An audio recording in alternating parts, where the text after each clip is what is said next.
Guys ഞാനിപ്പോ മുംബൈയിലാട്ടുള്ളത് 2-3 ദിവസമായിട്ട് വീട്ടിൽ നിന്ന് മാറിക്കഴിഞ്ഞ് ഇന്ന് തിരിച്ച് വീട്ടിൽ പോവാണ്. അതും ഇതിനുള്ള ഒരു സർപ്രൈസ് ഗിഫ്റ്റും കൊണ്ടാ പോണത്.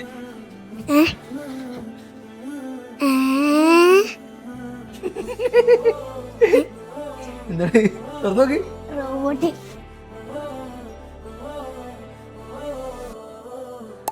ஒண்டி வீரன் நான் நடி உனக்கேத்த ஆளும் தான் நடி